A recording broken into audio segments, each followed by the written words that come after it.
कि अल्लाह की नजर में ना गोरा बड़ा है ना काला बड़ा है। अल्लाह की नजर में ना कोई गोरा बड़ा है ना काला बड़ा है। अल्लाह की नजर में सबसे करीब वो है जिसके पास तक़वा है, जिसके दिल में अल्लाह का खौफ होगा, अल्लाह से कूट कूट कर मोहब्बत होगी और रसूल अल्लाह सल्लल्लाहु अलैहि वसल्लम के लिए उसका दिल धड़कता होगा, वो अल्लाह को बहुत पसंद है। तो याद रखो, जो काले को समझता है ये काला है और मैं गोरा हूं, तो रसूल अल्लाह सल्लल्लाहु अलैहि वसल्लम ने फरमाया कि ना गोरा बड़ा है ना काला बड़ा है, ना अरब बड़ा है ना अजमी बड़ा है। जिसके पास तक़वा है वो अल्लाह के करीब बहुत बड़ा है। फिर रसूल अल्लाह सल्लल्लाहु अलैहि वसल्लम ने फरमाया कि अपनी औरतों पर जुल्म मत करो, अपनी औरतों पर जुल्म मत करो, उनसे नरमी रखो, उनसे नरमी रखो। तो मुसलमानों, जब तुम घर में जाओगे, अगर तुम्हारे घर में तुम्हारी बीवी है, तुम्हारी बहन है, तुम्हारी मां है, तो तुम उनसे नरमी का रवैया अख्तियार करो। जिसकी बीवी है उससे नरमी का रवैया अख्तियार करो, उसको इज्जत दो, मुकाम दो, वो तुम्हारी शरीक हयात है। रसूल अल्लाह सल्लल्लाहु अलैहि वसल्लम ने फरमाया कि अपनी औरतों से नरमी का रवैया रखो। और रसूल अल्लाह सल्लल्लाहु अलैहि वसल्लम ने फरमाया कि किसी का कत्ल मत करो, किसी का कत्ल मत करो नाजायज तौर पर। मुसलमान किसी का कत्ल नहीं करता नाजायज तौर पर। रसूल अल्लाह सल्लल्लाहु अलैहि वसल्लम ने फरमाया अपने गुलामों से नरम रवैया अख्तियार करो। मेरे अजीज दोस्तों और बुजुर्गों, ये मोहम्मद मुस्तफ़ा सल्लल्लाहु अलैहि वसल्लम का आखिरी खुतबा है।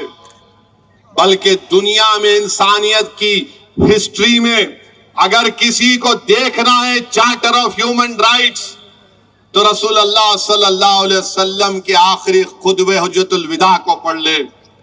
तो मेरे नौजवानों, अल्लाह के रसूल सल्लल्लाहु अलैहि वसल्लम के इस आखिरी खुतबे के अल्फाज को याद रखो कि किसी मुसलमान के माल को या किसी के भी माल को या किसी के जान पर आप किसी पर हमला नहीं कर सकते। अपनी औरतों से, अपनी ख़वातीन से नरमी से पेश आओगे और तोड़ दो ये जंजीरें। कोई काला है, कोई बड़ा है, कोई खानदानी है, कोई फुला तुरुमची है, कोई नवाब है। अरे कोई अल्लाह की नजर में सब बराबर है। कोई काला को काले को, गोरे को काले पर फौकियत नहीं है। तुम्हारा खानदान पानदान होगा मगर अल्लाह की नजर में कुछ नहीं है उसकी हैसियत। तुम में अल्लाह का खौफ होगा, तुम में रसूल अल्लाह सल्लल्लाहु अलैहि वसल्लम से मोहब्बत होगी। और रसूल अल्लाह सल्लल्लाहु अलैहि वसल्लम ने अपने आखिरी खुतबे में फरमाया, नमाज पढ़ो, रोजा रखो, ज़कात दो। नौजवानों, रोजा नमाज पढ़ो। मुसलमानों की पहचान कैसे होगी? मस्जिदों को आबाद रखने से होगी। नौजवानों, तुम अगर चाहते हो कि तुम्हारा दीन मजबूत हो, तुम मजबूत हो, तो अपने सरों को, अपनी आंखों को अल्लाह के आगे सजदे में झुकाओ, रोजे रखो। जिसके पास दौलत है ज़कात निकालो, कमजोरों की मदद करो, गरीबों की मदद करो। और रसूल अल्लाह सल्लल्लाहु अलैहि वसल्लम ने फरमाया पड़ोसियों का ख्याल रखो, पड़ोसियों का ख्याल रखो। रसूल अल्लाह सल्लल्लाहु अलैहि वसल्लम ने नहीं फरमाया कि मुसलमान पड़ोसी का ख्याल रखो और गैर मुस्लिम का ख्याल मत रखो। रसूल अल्लाह सल्लल्लाहु अलैहि वसल्लम ने आखिरी खुतबे में इतना कहा, नौजवानों पड़ोसी का ख्याल रखो, पड़ोसी का ख्याल रखो। तो सहाबा इकराम में डर पैदा हो गया कि कहीं रसूल अल्लाह सल्लल्लाहु अलैहि वसल्लम उनको और कोई हुकूक ना दे दे। तो आपका पड़ोसी हिंदू रहे, दलित रहे, ओबीसी रहे, मगर आपका पड़ोसी है। अगर आपका पड़ोसी मुसलमान है या कोई भी हो, इस बात का ख्याल रखो कि आपका पड़ोसी भूखा ना रहे। आपका पड़ोसी, उसकी तकलीफ आपकी तकलीफ होनी चाहिए।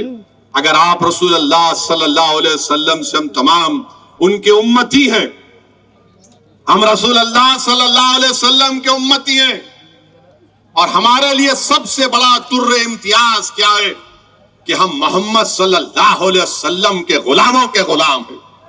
ये हमारे लिए सबसे बड़ा तुर्रे इम्तियाज है। ये हमारे लिए इम्तियाज नहीं होना चाहिए कि इसके पास दौलत है तो बड़ा है, ये एमपी है तो बड़ा है, ये प्राइम मिनिस्टर है तो सिर्फ अपने आप को बड़ा समझते हैं।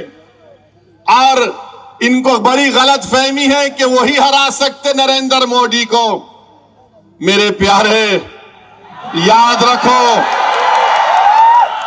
याद रखो मेरी इस बात को, जब तक तुम कमजोर और मजलूमों को साथ नहीं लोगे, तुम जुल्म का खात्मा नहीं कर पाओगे। ताकतवर लोग बैठकर एक ताकतवर को हराएंगे तो फिर कोई मजा नहीं है। अरे तुमको उसको साथ लेना पड़ेगा जिसके बेटे को मार मार कर उसका वीडियो बनाकर उसका कत्ल कर दिया गया। तुमको उस मां को साथ लेना पड़ेगा जिसके बेटे को जिंदा जला दिया गया। तुमको उस परिवार को साथ लेना पड़ेगा जिसका बेटा, जिसका भाई 4-4 साल से जेल में सड़ रहा है। तुमको उसको अपने साथ लेना पड़ेगा जिसको मजहब के नाम पर दबाया और कुचला जाता है। अरे ताकतवर लोग बैठकर कुछ भी कर ले, जब तक तुम मजलूम को साथ नहीं लोगे, जिसका पेट खाली है, जिसके सर पर निशानात हैं जालिम के जुल्म के, जिसकी कहानियां हैं जुल्म की उनके घरों में, अगर तुम उनको साथ नहीं लोगे तो सिर्फ तुम्हारी बात रह जाएगी, अल्फाज खाली रहेंगे। आओ बताओ, अगर तुम जालिम से मुकाबला करना चाहते हो, बताओ अगर तुम इस मुल्क में वो संविधान जिसको बाबा साहब अंबेडकर ने ये कहा था लिबर्टी, इक्वालिटी, फ्रेटर्निटी, जस्टिस को कायम करना चाहते हो, अगर तुम वो संविधान जिसमें बाबा साहब ने राइट टू लाइफ और राइट टू इक्वालिटी का संविधान में फंडामेंटल राइट बनाया, अगर तुम कल्चर को मानते हो जो आर्टिकल 29 का है, अगर तुम वाकई में मुखलिस हो तो हम हाथ बढ़ाते हैं तुम्हारे साथ हाथ मिलाने के लिए। मगर अगर तुम ये समझ रहे हो कि तुम्हारे बैठने से, तुम्हारे मिलने से, तुम्हारे बोलने से सब चीज हो जाएगी, तो नहीं होगा। अरे सबसे बड़ा जुल्म किसी पर हुआ तो मुसलमानों पर, दलितों पर, आदिवासियों पर। अरे तुम कौन हो बताओ? तुमको देखकर ऐसा नजर आता है कि ताकतवर लोग बैठे हुए हैं, जिसको अंग्रेजी में कहते हैं एलिटिस्ट लोग बैठे हैं, वहां पर कमजोर मजलूम नजर नहीं आता। तुम्हारा नुकसान तो यह हुआ कि तुम्हारे हाथ से महाराष्ट्र की मुख्यमंत्रीशिप चले गई। तुम्हारा नुकसान यह हुआ कि तुमको ईडी का तुम पर केस हो गया। तुम्हारा नुकसान तो यह है कि तुम्हारे लोग परेशान हैं। अरे कभी तुमने ये भी तो सोचा कि मेरी शनाख्त आज खतरे में आ गई, मेरी पहचान खतरे में आ गई, मेरे नौजवानों का मुस्तकबिल खतरे में आ गया, मेरा हिजाब उसको खतरा बना दिया गया, मेरा हलाल गोश्त मुल्क के लिए खतरा बना दिया गया, मेरी मस्जिद से अज़ान को खतरा बना दिया गया। अरे तुम्हारा क्या नुकसान हुआ? मगर अल्हम्दुलिल्लाह हम ठहरे हुए हैं, एक शीशा पिलाई हुई दीवार की तरह ठहरे हुए हैं। इन सबको देख रहे हैं, इन सबको देख रहे हैं, और हमारी जबान से क्या निकलता? हस्बुनल्लाह व निअमल वकील, हस्बुनल्लाह व निअमल वकील, हस्बुनल्लाह व निअमल वकील। तो अगर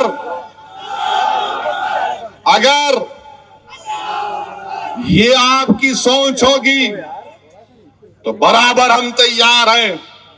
मगर अगर आप ये समझेंगे कि 16 चौधरियां बैठकर एक बड़े चौधरी से मुकाबला करेंगे तो नहीं होगा। तो हम आपसे बताना चाहते हैं, इखलास की बुनियाद पर बातचीत होगी तो हम समझ सकते हैं। अच्छा ये बताओ आप कि इम्तियाज जलील है, बीजेपी और संघ परिवार को 21 साल से औरंगाबाद की पार्लियामेंट की सीट, जो औरंगाबाद के पार्लियामेंट के हल्के में कोई विकास डेवलपमेंट नहीं होता था, कुछ नहीं होता था। औरंगाबाद की आवाम को मैं लाखों सलाम करता हूं, चाहे हमारे हिंदू भाई हो, मुसलमान भाई हो, दलित भाई हो, हमारी खवातीन को, गयूर नौजवानों को, सिख भाइयों को, हमारे तमाम लोगों को। उन्होंने कहा कि नहीं, अब बहुत हो गया, अब औरंगाबाद को इम्तियाज की जरूरत है, और इम्तियाज को कामयाब कर दिया। आपने क्या हराया? हम हराए, तुम क्या हराए? तो मेरे अजीज दोस्तों और बुजुर्गों, तीसरी बात यह है, तीसरी बात सुनिए अभी, तीसरी बात यह है, नहीं नहीं, सुनो सुनो, हाँ रहेंगे रहेंगे, आप सुनिए हमारे, ऐसा नहीं, सुनिए हमारी बात को। आप तकरीर करना चाह रहे तो आओ यहाँ पे, आओ करते। हाँ, आप तुम बोलेंगे यहाँ के ठहरना पड़ेगा तुम्हारे, 10 बजे तक भड़काऊ भाषण देना पड़ेगा। खामोश। अब तीसरी बात यह है, महाराष्ट्र में उद्धव ठाकरे की हुकूमत थी, उद्धव ठाकरे मुख्यमंत्री थे, शिवसेना सेकुलर है। आप सेकुलर मानते शिवसेना को? कितने सेकुलर ने मानते? हाथ उठाओ। उधर पीछे ने उठा रहे, डर रहे क्या?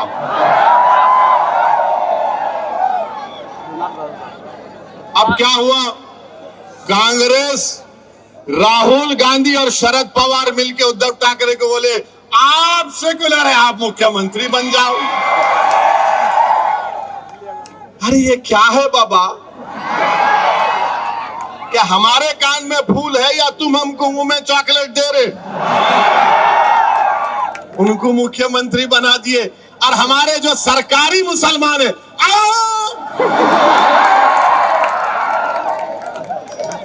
ये सरकारी, अरे नहीं भाई, ये उन्हें नहीं तो इन्हें। अरे ये कौन सी बात हुई? मैं मर्द नहीं, मेरा भाई मर्द बोल तो कैसा?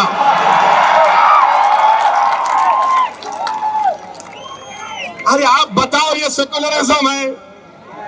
मैं यही तो पूछ रहा हूं, मगर पवार साहब नहीं मानेंगे मेरी बात को, बोलेंगे नहीं ये भड़काऊ भाषण देता है।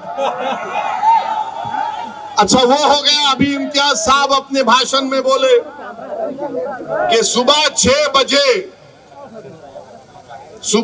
बजे अजीत पवार और देवेंद्र फडणवीस अचानक निकाह कर लिए।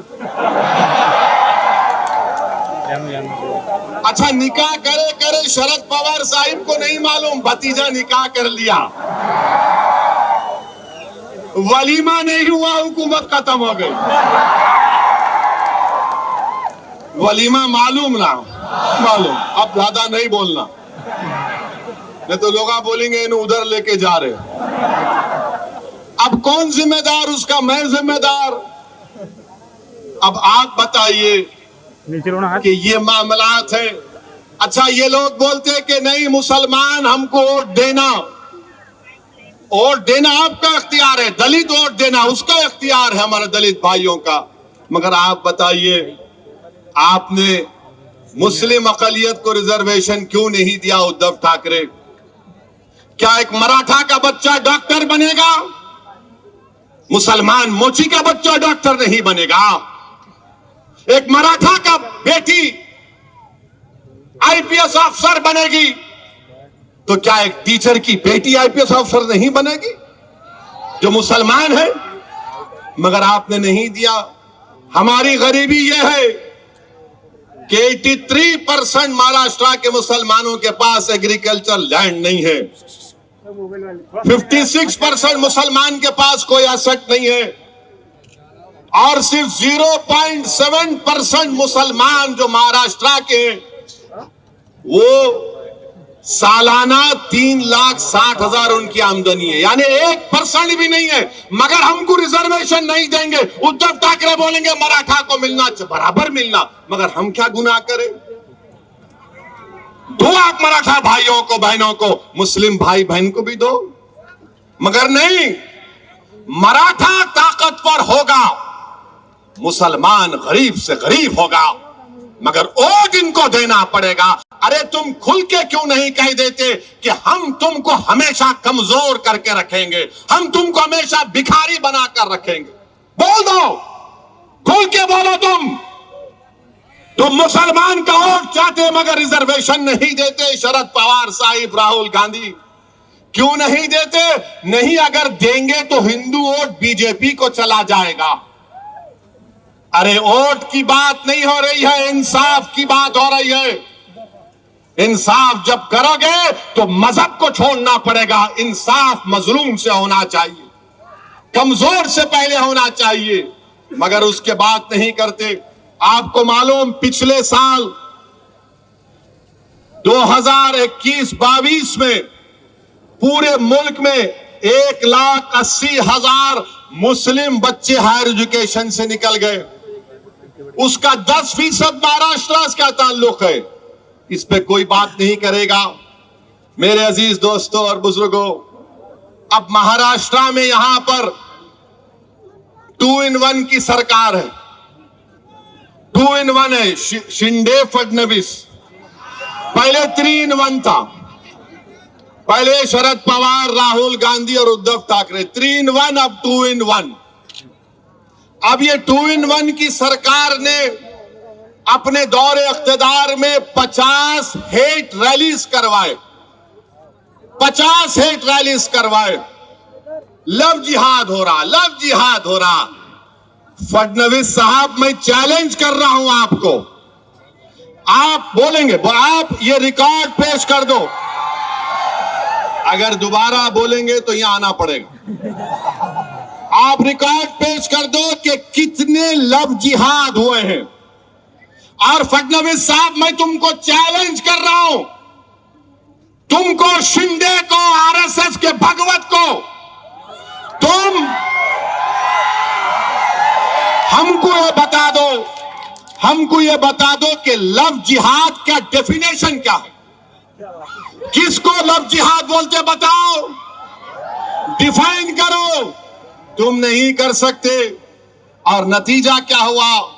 कोल्हापुर, अकोला, जलगांव, अहमदनगर, जो मैंने जिक्र किया, ये सब तमाशे हुए।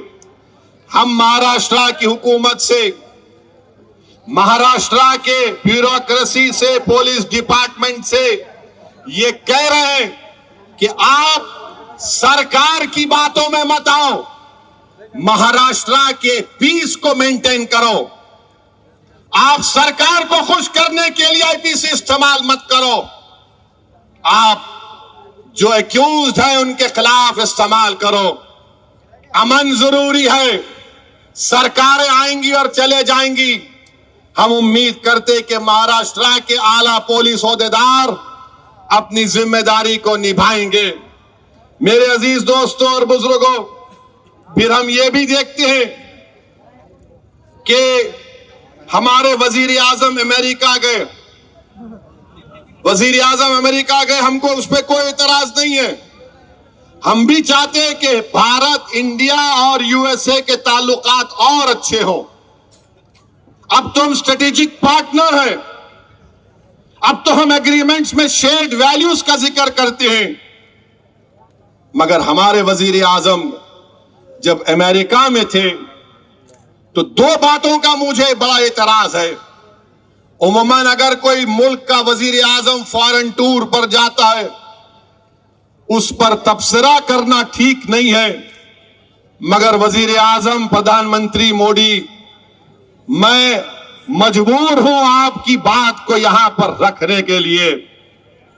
एक ये कि नरेंद्र मोदी ने पहली प्रेस कॉन्फ्रेंस 9 साल में मीडिया के सामने आकर की।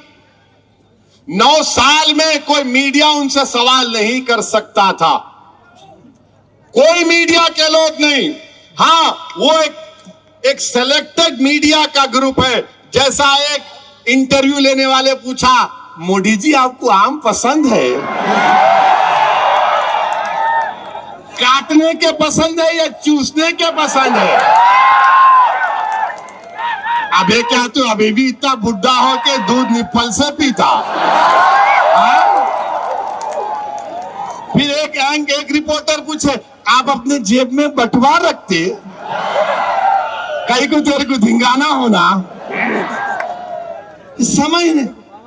मगर वहां की एक रिपोर्टर ने, वॉल स्ट्रीट जर्नल के एक रिपोर्टर ने भारत के वजीर आजम से जो सवाल किया, देश के प्रधानमंत्री, मुझे बड़ी तकलीफ हुई, बड़ी पीड़ा हुई कि इस तरह से आपसे सवाल किया गया कि आप 9 साल से भारत के वजीर आजम प्रधानमंत्री हैं, 300 एमपी आपके पास हैं, और आपसे सवाल करने वाला यह सवाल करता है कि क्या आप भारत के मुसलमानों के लिए उनकी तकलीफ को दूर करने के लिए आप क्या काम करेंगे, और फ्रीडम ऑफ एक्सप्रेशन के लिए आप क्या करेंगे? देश के प्रधानमंत्री, मैं खुश होता अगर आपसे सवाल होता कि आप उस देश से आते हैं जहां पर 50% आबादी भारत की 28 साल के नौजवानों पर मुश्तमिल है। मैं खुश होता इस बात से कि अगर रिपोर्टर आपसे सवाल करती कि बताइए मेक इन इंडिया में आपने क्या क्या बनाया। मैं खुश होता अगर रिपोर्टर आपसे पूछती कि क्या आपने 5 ट्रिलियन इकोनॉमी के उस टारगेट को हासिल कर लिया। मैं खुश होता अगर उस फॉरेन रिपोर्टर आपसे बोलती कि भारत में इन्फ्लेशन कम करने के लिए आपने क्या किया। मैं खुश होता अगर रिपोर्टर आपसे पूछती कि पूरी दुनिया में सबसे ज्यादा बेरोजगार अगर नौजवान है तो भारत में उसकी बेरोजगारी के लिए आप क्या किए। मगर उस रिपोर्टर ने 9 साल के वजीर आजम, 300 एमपी रखने वाले वजीर आजम से पूछा, मुसलमानों की तकलीफ को दूर करने के लिए आप क्या कर रहे हैं, फ्रीडम ऑफ एक्सप्रेशन के लिए क्या कर रहे हैं। तो हमारे वजीर आजम ने कह दिया कि हमारे डीएनए में डेमोक्रेसी है, डिस्क्रिमिनेशन नहीं है। प्रधानमंत्री, सच्चाई को मैं अब बयान कर रहा हूं। क्या मणिपुर में 300 चर्चिस को जला दिया गया, क्या वो डिस्क्रिमिनेशन नहीं है? 300 चर्चिस मणिपुर में जला दिए गए। क्या उत्तरकाशी में मुसलमानों से नहीं कहा गया कि छोड़कर भाग जाओ, तुम्हारा बायकॉट किया जाएगा? ये डिस्क्रिमिनेशन नहीं है। वजीर आजम, क्या आपका दिल्ली के एमपी ने नहीं कहा कि मुसलमानों से कोई खरीदो फरोख्त मत करो, क्या ये डिस्क्रिमिनेशन नहीं है? वजीर आजम, क्या आपने CAA का कानून मजहब की बुनियाद पर नहीं बनाया, क्या ये डिस्क्रिमिनेशन नहीं है? माइनॉरिटी वेलफेयर का बजट आपने 40% कम कर दिया, क्या ये डिस्क्रिमिनेशन नहीं है? आपने मौलाना आजाद फेलोशिप को खत्म कर दिया अल्पसंख्यक समाज के लिए। अब कोई मुसलमान बच्चा फेलोशिप और PhD नहीं कर पाएगा, क्या ये डिस्क्रिमिनेशन नहीं है? प्रधानमंत्री, डिस्क्रिमिनेशन यही भी है कि आपके 306 एमपी में एक मुसलमान एमपी नहीं। डिस्क्रिमिनेशन यह भी है कि आपके पास एक मुस्लिम मिनिस्टर नहीं। बताओ प्रधानमंत्री, फिर आपने क्यों कहा? ये मुझे बड़ी तकलीफ हुई कि आप से इस तरह का सवाल वॉल स्ट्रीट जर्नल के जर्नलिस्ट ने कर दिया। हम तो उम्मीद करेंगे कि भारत के जर्नलिस्ट भी पप्पा जी से इस तरह का सवाल करेंगे। करेंगे नहीं मालूम, मगर अफसोस हुआ देश के प्रधानमंत्री, आपसे इस तरह का सवाल हुआ। दूसरी बात, जो देश के प्रधानमंत्री वजीर आजम ने वहां की कांग्रेस को तकरीर की, जिसमें अमेरिका के पार्लियामेंट, कांग्रेस और सेनेटर्स बैठे हैं, उसमें प्राइम मिनिस्टर ने कहा कि हमको 75 साल की आजादी 1000 साल की गुलामी के बाद मिली। देश के प्रधानमंत्री, आप क्यों ये झूठ बोलते हैं कि 75 साल की आजादी 1000 साल की गुलामी के बाद आप बोलते मिली है? तो फिर देश के प्रधानमंत्री, आप ये बताओ कि अगर 75 साल की आजादी जो हमको मना रहे 1000 साल की गुलामी से मिली, तो फिर अंग्रेज तो 200 साल हुकूमत किए। क्या मराठा लोगों की हुकूमत नहीं थी? क्या पेशवाओं की हुकूमत नहीं थी? क्या चोलास की हुकूमत नहीं थी? क्या विजयनगरा की हुकूमत नहीं थी? क्या यादवा हौसला की हुकूमत नहीं थी? क्या गुलाम जिसका नाम मलिक अंबर है उसकी हुकूमत नहीं थी? प्रधानमंत्री, आप कहां भूल जाते हैं? आप खाली एक ही आंख से देखते, बस वो दिख गया, वो नहीं छे। प्रधानमंत्री, लाल किले पे जो खड़े हो कि आप 15 अगस्त को झंडा लहराएंगे, ताजमहल, ये सब क्या है? ये भी तारीख का हिस्सा है प्रधानमंत्री, हिस्ट्री का हिस्सा है। मगर जो 500 साल पहले हुआ, आप असदुद्दीन ओवैसी से पूछ रहे, तुम बोलो? अरे भाई साहब, हम जो है बाबा आदम की औलाद हैं। सुने फडनवीस, हम बाबा आदम की औलाद हैं। और बाबा आदम जब दुनिया में पहला कदम रखे तो हिंद में रखे। तो जब अब्बा यहां पे कदम रखे तो ये अब्बा की जमीन हो गई,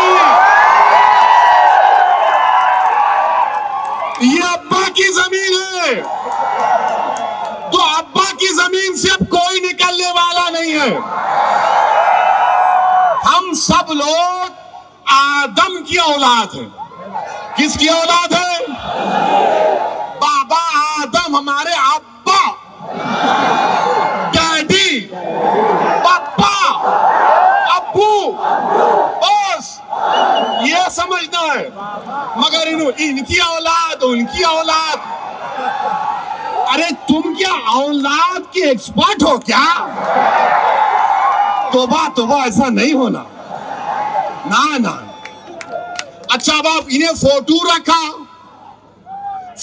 रखा तो भारत का जब कॉन्स्टिट्यूशन बना, भारत का जब आईन बाबा साहेब अंबेडकर बना दिए, उसकी पहली किताब में बाबा साहेब अंबेडकर ने पहली किताब बनाई। जितने कॉन्स्टिट्यूएंट असेंबली के लोग थे उन सब ने उस पर दस्तखत की। उस सब पर, सुनो भाई, उस सब पर उन्होंने साइन की। बड़े बड़े लोग जिन्होंने इस मुल्क को आईन दिया, जो कॉन्स्टिट्यूएंट असेंबली में जो लोग बैठे थे, उनका दिमाग, उनकी सोच, उनकी फिक्र, उनकी कुर्बानी नरेंद्र मोदी से बड़ी थी, हर एक से, ओवैसी से बड़ी थी। उस पहली किताब में सबके फोटोज है, उसमें टीपू की भी फोटो है। आप निकाल दो उस फोटो को, आप निकालो ना उस फोटो को, दम है तो निकालो। उस पहली किताब जिसको हमारे कॉन्स्टिट्यूएंट असेंबली के 4 फादर्स ने साइन किया, फोटो निकालो। अकबर की फोटो, झांसी की रानी की फोटो, गुरु नानक की फोटो, राम सीता लक्ष्मण की फोटो, गौतम बुद्ध की फोटो, महावीर की फोटो। अरे यही तो भारत है। मगर इनको 1000 साल में इनको विजयनगरा याद नहीं आता, चोलास याद नहीं आते। प्रधानमंत्री, और एक बात आपसे हम पूछना चाह रहे हैं। ये बराक ओबामा जानते? बराक ओबामा को, अमेरिका के प्रेसिडेंट थे। उन्होंने दिल्ली को आए थे, हमारे प्राइम मिनिस्टर उनको अपनी हाथ से बड़ा नजाकत से चाय डाल के पिलाए थे। चाय डाल के पिलाई थी। उन्होंने अपने इंटरव्यू में बोल दिए कि भारत में मुसलमानों पर जुल्म हो रहा है। और नरेंद्र मोदी क्या बोले थे उनके बारे में कि बराक, ऐसा ही कहा था, वीडियो देखो, मैं और बराक कैसी गुफ्तगू कर, तू तड़क की बात करते। प्रधानमंत्री जब तू तड़क की बात कर रहे तो ये बराक ओबामा इस तरह की बात क्यों कर दिए। बहरहाल मेरे अजीज दोस्तों और बुजुर्गों, हमारे देश में ये जो फिरका परस्ती का जहर बढ़ रहा है, इसको रोकने की जरूरत है। मेरी आपसे गुजारिश है कि पुरअमन रहिए मगर बुज़दिल मत रहिए। अमन को मजबूत करिए मगर खौफ को करीब आने मत दो। अमन को मजबूत करो मगर हालात से समझौता मत करो। अमन को मजबूत करो मगर अपनी जमहूरी लड़ाई को जारी रखो। तुम्हारे करीब ना डर आना चाहिए, तुम्हारे करीब ना यह गैर यकीनी कैफियत आना चाहिए। हिम्मतों को बुलंद रखो। ये भारत हमारा है। हम यहां पर बाबा आदम के जमाने से रह रहे हैं, बाबा आदम के जमाने से रह रहे हैं और सुबह कयामत तक रहेंगे इंशाअल्लाह ताला। सुबह कयामत तक रहेंगे, डरेंगे नहीं। संविधान के मुताबिक अपने दीन पर चलेंगे, अपने मस्जिदों को आबाद रखेंगे, यूनिफॉर्म सिविल कोड को कबूल नहीं करेंगे। हम अपने मजहब पर कल्चर की हिफाजत आर्टिकल 29 हमको देता है, हम उस पर चलते हैं। अभी खाली 10% बोला हूं, जब इलेक्शन होगा और 20% बोलूंगा। आप आएंगे ना, आएंगे ना, या खाली ऐसा ही बोल रहे और वोट देंगे ना, पतंगू देंगे ना, या फिर डर के बोलेंगे नहीं उनको दे, नहीं अपनी पार्टी कांग्रेस पार्टी, अपना लीडर इम्तियाज, अपना लीडर गफ्फार कादरी। जब सब लोग अपने अपने लीडर को बना लिए, तुम भी लीडर बनो। बहुत बहुत शुक्रिया आपका। सलाम अलैकुम व रहमतुल्लाह।